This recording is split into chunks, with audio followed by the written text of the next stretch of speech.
नमस्कार दोस्तों, जय हिंद, वंदे मातरम। स्वागत है आपका अपने न्यूज चैनल बीएमएम न्यूज में। देश दुनिया की तमाम बड़ी खबरों के साथ आइए जानते हैं इस वक्त की महत्वपूर्ण और ताजा सुर्खियां। फिर एक एक खबरें जानेंगे विस्तार से। तो बढ़ते हैं सुर्खियों की ओर। इसी बीच बड़ी खबर निकल कर आ चुकी है। भारत का दोस्त है ईरान, होर्मुज स्ट्रेट से इंडिया के जहाजों को सुरक्षित रास्ता देंगे। युद्ध के बीच ईरान के राजदूत का बड़ा बयान।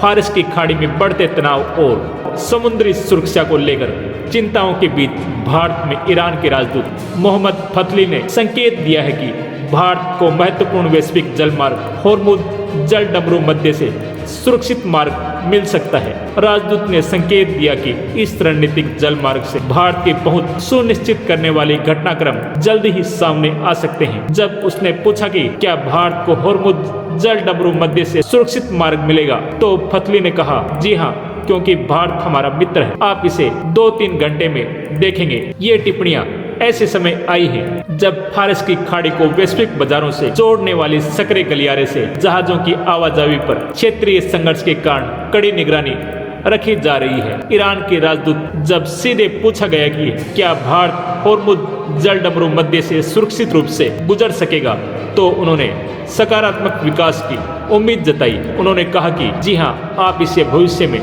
देख सकते हैं। मुझे लगता है कि 2-3 घंटे में ऐसा हो जाएगा। फतली ने भारत को ईरान का एक महत्वपूर्ण साझेदार बताया और क्षेत्र में दोनों देशों के साझा हितों की ओर इशारा किया। उन्होंने कहा, हमारा मानना है कि ईरान और भारत के क्षेत्र में साझा हित है। राजदूत की नई दिल्ली और तेहरान के बीच व्यापक संबंधों के बारे में भी बात की और इसे मित्रता और सहयोग पर आधारित बताया। ईरान के राजदूत ने कहा, हमारा मानना है कि ईरान और भारत मित्र हैं। हमारे हित और आस्थाएं एक समान हैं। भारत में राजदूत के रूप में मैं यह कहना चाहता हूं कि युद्ध के बाद इस स्थिति में भारत सरकार ने विभिन्न क्षेत्रों में हमारी सहायता की। फतली ने कठिन समय में ईरान को भारत द्वारा दिए गए समर्थन का भी उल्लेख किया। होर्मुज जल डमरू मध्य एक महत्वपूर्ण वैश्विक ऊर्जा गलियारा बना हुआ है।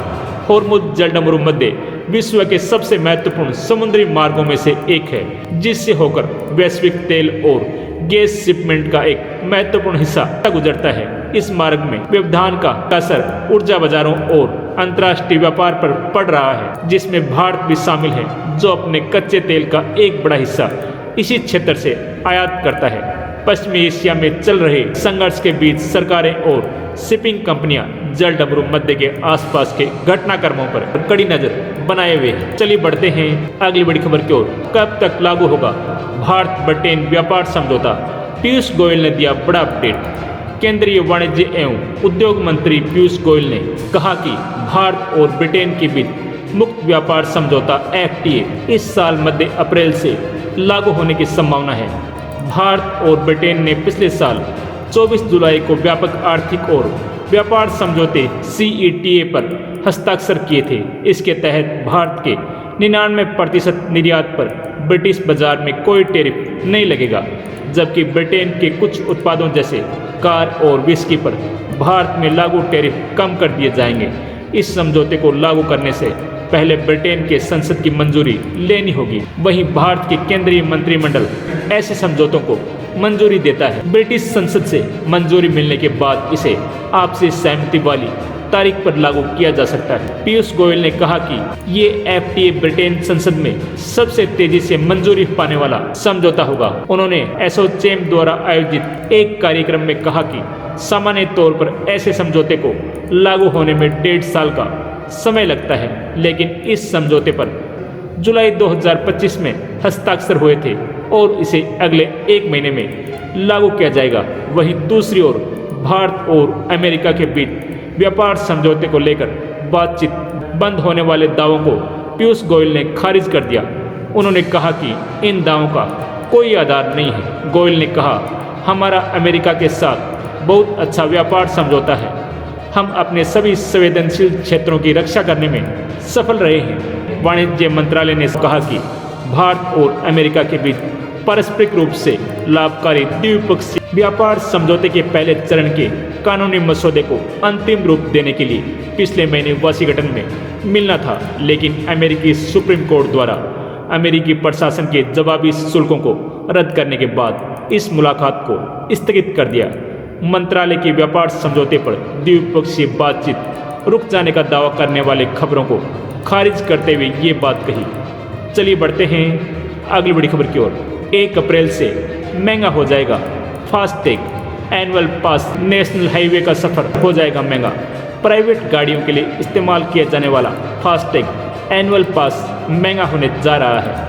फास्टैग एनुअल पास की सालाना फीस में 2.5% यानी 75 रुपये की बढ़ोतरी होने जा रही है, जिसकी वजह से इसका चार्ज 3,000 रुपये से बढ़कर 3,075 रुपये हो जाएगा। बताते चलें कि सड़क परिवहन और राजमार्ग मंत्रालय ने पिछले साल 15 अगस्त को फास्टैग एनुअल पास की शुरुआत की थी। फास्टैग एनुअल पास जारी होने वाली तारीख से 1 साल या 200 ट्रिप के लिए जो भी पहले हो वैलिड रहता है। ये एनुअल देश भर के नेशनल हाईवे के लिए मान्य होता है। राज्य सरकार के अधीन आने वाले हाईवे पर साधारण फास्टैग अकाउंट से सामान्य रूप से टोल कटता है। अधिकारियों ने बताया कि जब सड़क परिवहन मंत्रालय ने फास्टैग एनुअल पास के बारे में नोटिफिकेशन जारी किया था, तभी इसकी कीमत में हर साल बदलाव करने का भी नियम बताया गया था। अधिकारियों ने कहा कि ये बढ़ोतरी पूरे देश में हाईवे टोलों की कीमतों में बदलाव फार्मूले के हिसाब से की गई है, जो हर साल होता है।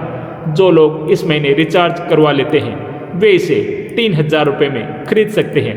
हालांकि जो लोग 1 अप्रैल से फास्टैग एनुअल पास खरीदेंगे उन्हें 75 रुपये बढ़ाकर 3,075 रुपये चुकाने होंगे। यानी फास्टैग एनुअल पास की कीमत बढ़ने से 52 लाख लोगों पर असर पड़ेगा।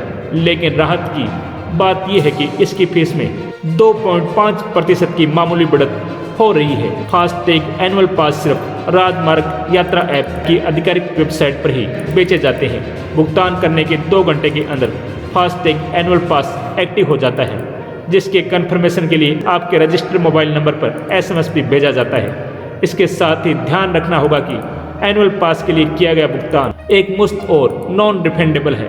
किसी भी स्थिति में पैसे वापस नहीं मिलेंगे, चाहे आप कपास इस्तेमाल करें या नहीं। चलिए बढ़ते हैं अगली बड़ी खबर की ओर। मौसम अपडेट। देश में गर्मी के दस्तक देने के साथ अब बारिश आंधी का रौद्र रूप देखने को मिल सकता है। मौसम विभाग के मुताबिक 14 मार्च से 19 मार्च तक यूपी, हरियाणा, राजस्थान समेत 18 राज्यों में बारिश का कहर शुरू होने वाला है। लोगों को इस दौरान अलर्ट रहने के लिए कहा गया है। वहीं इस दौरान 50 से 70 किलोमीटर प्रति घंटे की रफ्तार से आंधी चलेगी। इतना ही नहीं, किसानों के लिए भी विशेष चेतावनी है। इस बीच कुछ राज्यों के जिलों में भीषण लू पड़ने की भी चेतावनी है। पूर्वोत्तर भारत के लिए भी विशेष अलर्ट जारी किया गया है। बिहार, झारखंड को लेकर भी टेंशन वाला अलर्ट जारी किया गया है। मौसम विभाग के मुताबिक दिल्ली में आज बादल छाए रहेंगे। दोपहर में 10 से 15 किलोमीटर प्रति घंटे की रफ्तार से हवा चलेगी। जम्मू कश्मीर, लद्दाख और हिमाचल प्रदेश में, उत्तराखंड में गरज बिजली और 30 से 50 किलोमीटर प्रति घंटे की रफ्तार से तेज हवाएं चलने की संभावना है। वहीं पंजाब, हरियाणा और चंडीगढ़ में, उत्तर प्रदेश, राजस्थान में छिटपुट हल्की बारिश, गरज बिजली और 30 से 50 किलोमीटर प्रति घंटे की रफ्तार से तेज हवाएं चलने की संभावना है। वहीं उत्तराखंड में कुछ स्थानों पर गरज के साथ तेज हवाएं चल सकती हैं।